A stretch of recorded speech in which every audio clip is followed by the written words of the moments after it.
I'm Geoffrey McSkimming, and I'm thrilled to be here today as part of the School Magazine's wonderful World of Words Literary Festival. Thank you, School Magazine, for asking me to be one of the authors involved in the festival, and it's really wonderful to be here.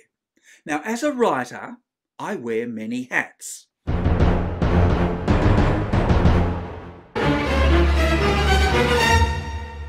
No, that's not what I mean by I wear many hats. What I mean is, as a writer, I write in many different styles, in many different genres. For the School Magazine, I write plays, I write stories, I write poems, I write articles, I write puzzles, I write comic strips. I've written it all. I've been on the magazine for quite a while and I love it.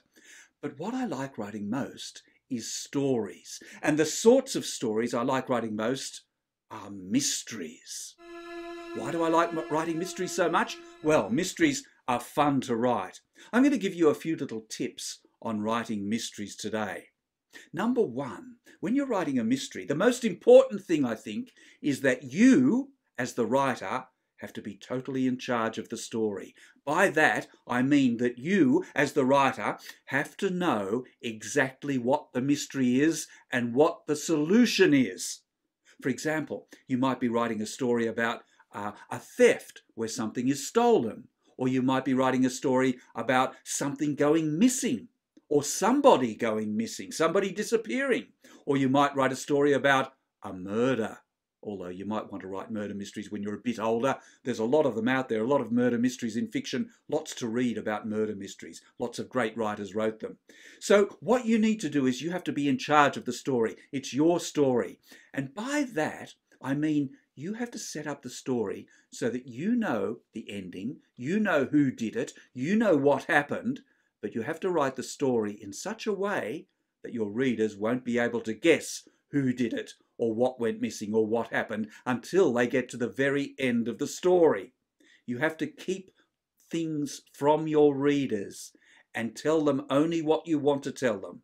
And one of the ways we do this when we write mysteries is we put into the story what we call red herrings. Now, I don't mean embarrassed fish or fish wearing furry overcoats or anything like that. A red herring is like a false clue. It's something you put in the story so that the reader will read it and think, oh, I know that person did it, or oh, I know where the thing is, where the missing object's got to, and you put in something that's a bit false to lead your readers off the track, and then at the end, or towards the end, you actually reveal what happened. And so the readers think, oh, I was wrong, I didn't see that coming. That's what we do a lot of the time. Here's an example. You might write a story about somebody's school bag going missing, and it's been stolen perhaps. And there might be a character in your story who was the last person seen near the school bag before it was stolen. Well, you set that character up as being a suspect. But, in fact, that person was innocent. They didn't steal it. So you've got to set it up so that the reader will think that that person actually took the school bag. But at the end of the story, for example, the school bag might be found under a seat in the playground and it just went missing. It wasn't stolen at all. You set up these red herrings, these false clues, to throw your readers off the scent. I've written lots of mysteries, and I write lots of mysteries that appear in the School Magazine.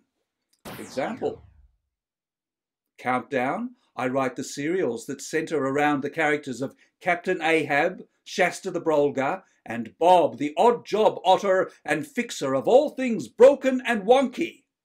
I love writing those mysteries. Those three go out and they find all these things that are happening in the world and they try to solve the mysteries and try to write the situations.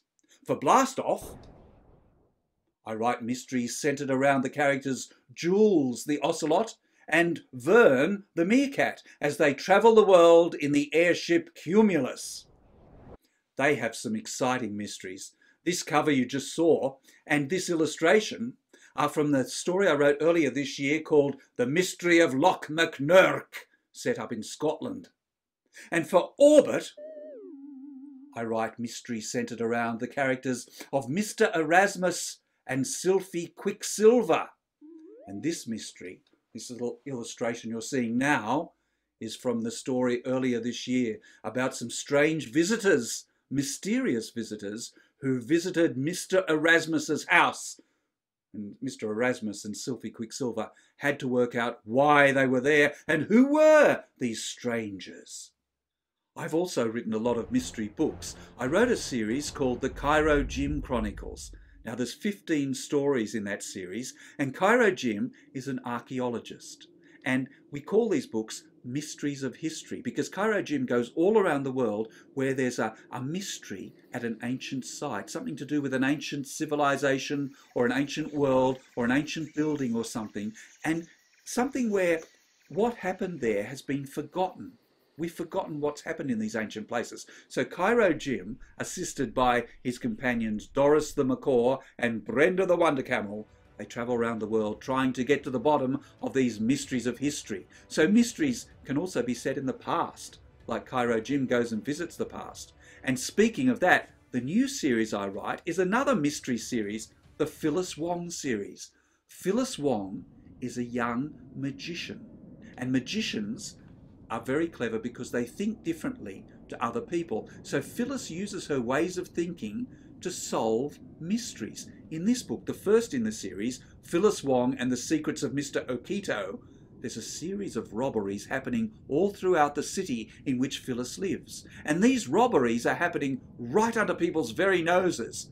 So Phyllis uses her brilliant magician's ways of thinking to sort of become a detective. And the series opens out from there into Phyllis finding a way to travel back through time. So we call these adventures the Phyllis Wong Time Detective Mysteries.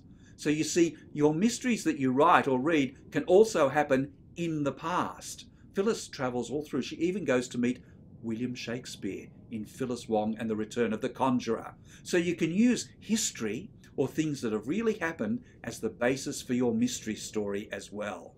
Now, another thing you can use in mysteries is disguises.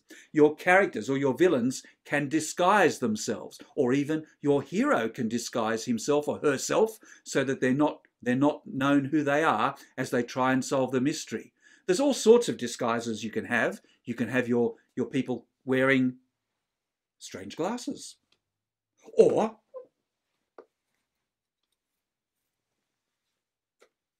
different hairstyles, or anything, just so long as they look completely different to what they are. And that's also like a red herring, because when people see the characters in disguise, they'll think, oh, that's the person who stole the thing, or that's the person who disappeared. And they look like that. They don't look like they really look like. There's lots of different things you can use in mysteries. Above all, have wonderful characters. Have characters who are exciting, who are interesting, and make sure your story keeps moving forward with a lot of energy and keeps your reader on the edge of their seats. Keep the secret until the very end and enjoy writing your mysteries. And if you're not writing mysteries, enjoy reading mysteries. Enjoy reading full stop. I love writing, I love reading, and I love the fact that in the school magazine you can read stories like this. You can read all sorts of wonderful things. Reading is a great treasure to have. I know a lot about treasure. Reading is a great treasure to have and to take with you all through your life. If you love reading, and I hope you all do, it's a treasure that no one will ever be able to steal from you. And there ain't no mystery about that. Thanks for watching. Enjoy the festival, and goodbye.